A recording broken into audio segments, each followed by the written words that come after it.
লাখ কোটি শুকরিয়া আদায় করছি যে আল্লাহ তাআলা আমাদেরকে আজকের এই পবিত্র জুমার দিনে সমাজের অসংখ্য মুসল্লি থেকে মানুষটিকে বাছাই করে সবার আগে আগে মসজিদে আসা বসা পবিত্র জুমার নামাজের পূর্বে কোরআন এবং সুন্নাহর আলোকে আমাকে কিছু কথা বলার এবং আপনাদেরকে শোনার তৌফিক দান করলেন, সেই রবের দরবারে শুকরিয়া আদায় করছি আলহামদুলিল্লাহ। সাথে সাথে দুরূদ এবং সালাম পেশ করছি সাইয়্যিদুল কাওনাইন সাইয়্যিদুল মুরসালিন খাতামুন নবিয়্যিন শামসুদ দুহা বদরুল হুদা মুহাম্মদুর রাসূলুল্লাহ সাল্লাল্লাহু আলাইহি ওয়াসাল্লাম সর্বোচ্চ শাহাদাতের মর্যাদা কামনা করছি। বদরুল খন্দক থেকে নিয়ে এই পর্যন্ত ইসলামের জন্য, কোরআনের জন্য যারা নিজের জীবনকে বিলিয়ে দিয়েছেন, বাংলা ভাষার জন্য যারা জীবন দিয়েছেন, স্বাধীনতা যুদ্ধের জন্য যারা জীবন দিয়েছেন, 2024-এর গণ অভ্যুত্থানে যারা জীবন দিয়েছেন, এদের মধ্যে থেকে যারা ইমানদার, আল্লাহ তাআলা সকলকে শহীদ হিসাবে কবুল করে বলেন আমিন। সম্মানিত ভাইরা, আমরা আজকে কথা বলবো সূরা হজ 37 নম্বর আয়াত থেকে। কোন সূরা? সূরা হজ 37 বা 37 নম্বর আয়াত থেকে। আর আমাদের আলোচ্য বিষয় হচ্ছে কোরবানির ইতিহাস, উৎপত্তি কোত্থেকে হলো এবং আসলে আমাদের কিভাবে কোরবানি করা দরকার, আমাদের সমাজে কিভাবে প্রচলিত রয়েছে এবং সামনে আমাদের জিলহজ মাস, এই জিলহজ মাসের প্রথম 10 দিন আমাদের কি করণীয়, কি কি আমল, সেই বিষয়ে আমরা কথা বলবো ইনশাআল্লাহ। আসেন আল্লাহ তাআলা কি বলছেন।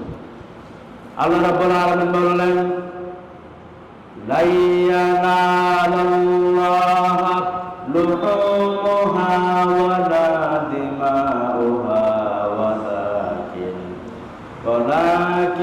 ইয়ানালুহুত তাকওয়া মিনকুম।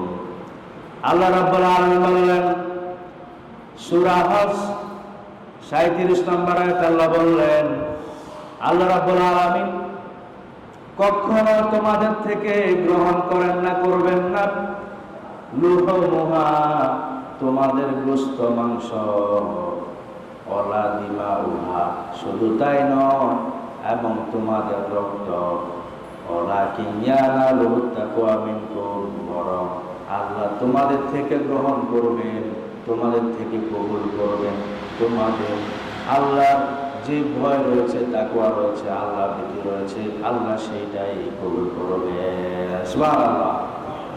আল্লাহ তাআলা কি বলছেন এখানে? আল্লাহ তাআলা তোমাদের থেকে গ্রহণ করবেন না তোমাদের রক্ত, তোমাদের মাংস, গোশত, বরং তোমাদের থেকে কবুল করবেন তোমাদের তাকওয়া। তোমরা আল্লাহকে কতটুকু ভয় করেছো? আমরা কি মনে করি যে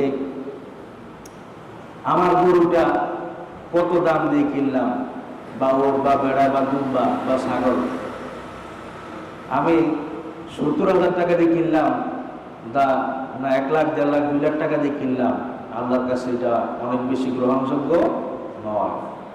আল্লাহর কাছে কোন পশুর কত মন গোশত হলো সেটা নিয়ে আমরা গর্ব করলাম, পুরো এলাকা জুড়ে আমরা গুড়া মালা পরায়া দেখিয়ে বেড়ালাম যে আমি একটা কিনলাম আর কি। আল্লাহর কাছে কত বড় পশু কিনলেন, আল্লাহর কাছে এটা গ্রহণযোগ্য নয়। বরং আল্লাহ তোমাদের থেকে নেন তোমাদের পশু, জবাইকৃত পশু ছোট হোক, কিন্তু তোমরা কি আল্লাহকে ভয় করে এই কোরবানি করতেছ, নাকি মানুষকে দেখানোর জন্য করতেছ? আল্লাহ তাআলা আল্লাহকে ভয় করার মধ্য দিয়ে তুমি যেই আল্লাহর নৈকট্য হাসিল করতে চাচ্ছ, সেইটাই আল্লাহ তাআলা গ্রহণ করবেন। এই হচ্ছে আমাদের আজকের আয়াতের অর্থ। আসেন, এই যে আমরা বলতেছি কোরবান, কোরবান মানে কি? আমরা মনে করি কোরবান মানে হলো যে জিলহজ মাসে আমরা বাজার হাট বসবে, আমরা গরু ছাগল বেড়া দুম্বা সবাই সবার মহিষ আমরা কিনে আনলাম, জবাই করলাম, গোশত খাইলাম, ফ্রিজে রাখলাম, এটাই মনে হচ্ছে কোরবান না। কোরবানি মানে হচ্ছে ত্যাগ। কোরবানি মানে আল্লাহর নৈকট্য হাসিল করা, আল্লাহর নিকটবর্তী হওয়া, আল্লাহর জন্য স্যাক্রিফাইস করা। আপনার আর্থিক কোরবানি আপনি দিবেন এই কোরবানির মধ্য দিয়ে। তো সেই জন্য এই কোরবান শব্দরত নিকটবর্তী হওয়া, নৈকট্য হাসিল করা, আল্লাহর জন্য নিজেকে সঁপে দেয়া। আল্লাহ রাব্বুল আলামিন সেটা কোরআনুল কারীমে বলেছেন যে এই কোরবান এটা নিছক কোনো মানুষকে দেখানোর জন্য নয়, এটা একমাত্র কার জন্য হবে? আল্লাহর জন্য। আল্লাহ রাব্বুল আলামিন বললেন, কুল ইন্না সালাতি ওয়া নুসুকি ওয়া মাহইয়ায়া ওয়া মামাতি লিল্লাহি রাব্বিল আলামিন। হে নবী, আপনি বলেন, নিশ্চয় আমার নামাজ, আমার কোরবানি, আমার জীবন, আমার মরণ সবকিছু আল্লাহ রাব্বুল আলামিনের জন্য। সুবহানাল্লাহ। কার জন্য? আল্লাহর জন্য, মানুষকে দেখানোর জন্য নয়, গোশত খাওয়ার জন্য নয়। তাহলে আল্লাহ রাব্বুল আলামিন এখানে নুসুকি প্রথম বলেছেন সলাতি, এরপরে বলেছেন নুসুকি। প্রথমে নামাজ, এরপরে কোরবানি। আবার অন্য জায়গায় আল্লাহ বললেন সূরা কাউসার, ইন্না আ'তাইনাকাল কাউসার ফাসাল্লি লিরাব্বিকা ওয়ানহার। আল্লাহ বললেন, হে নবী, নিশ্চয় আমি আপনাকে কাউসার দান করেছি, আপনার কাজ হলো ফাসাল্লি, আপনি নামাজ পড়বেন, লিরাব্বিকা ওয়ানহার, এরপরে আপনার রবের জন্য কোরবানি করবে। তাহলে প্রথমে কি? নামাজ।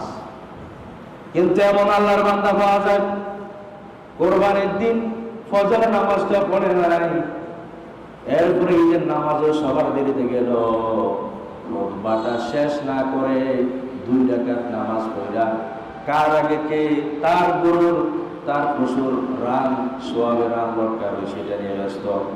কার আগে কে গরু শোয়াইতে পারে, কার আগে কে রান লটকাইতে পারে, কার আগে কে গোশত খাইতে পারে, এটা নিয়ে কোনো চিন্তা রাখে। অথচ নামাজ হলো 4 রাকাত, 4 রাকাত দেখে 2 রাকাত করা হলো, আর 2 রাকাত নামাজ, আর বাকি যে 2 রাকাত সেটা আপনার কোরবানির ভিতরে গেল। কোরবানি করা যেমন ওয়াজিব, নামাজ পড়াও তেমন ওয়াজিব, খুতবা শোনাটাও তেমন ওয়াজিব। তা আপনি নামাজ ফরজ, সেটা তো করলেনই না, ফজর নামাজও পড়েন নাই। আবার ঠিকই আপনি কার আগে কে গোশত খাইতে পারবেন সেই চিন্তা করতেছেন। আপনার কাছে মনে হয় যে আমি হাজি সাহেব মানুষ, আমি যদি কোরবানি না দিই আর এলাকার সবচেয়ে বাসা গরুটা আমি না কিনি, মানুষ কি করবে, আমার এত টাকা পয়সা কে খাবে। আবার আরেকজন বলতেছে আমি প্রয়োজনে কোরবানি দিব, এত সোয়াব, সেজন্য সুদের উপরে টাকা নিয়ে হলেও আমি কোরবানিটা দিতেই হবে, নাহলে আমার বাচ্চা কাচ্চারা ঈদের দিন কার দুয়ারে যাবে, কার দিকে তাকাবে। এই জন্য কোরবানি নয়। কোরবানি হচ্ছে আসল কোরবানি হচ্ছে নিজের পশুত্বকে কোরবান করা, নিজের ভিতরে যে পশুত্ব আচরণ আছে সেইটাকে জেরে ফেলে দেওয়া, সেটা যদি আমরা করতে পারি সেটা হলো আসল কোরবানি। এর বাইরে আমরা আল্লাহর হুকুম অনুযায়ী পশু কোরবানি করব, তাহলে এই পশু কোরবানির সাথে সাথে আমার অন্তরের যেই ধুলা ময়লা আছে, আবর্জনা আছে, সেগুলো দূরীভূত করতে হবে, তাহলে কোরবানি কাজে দিবে।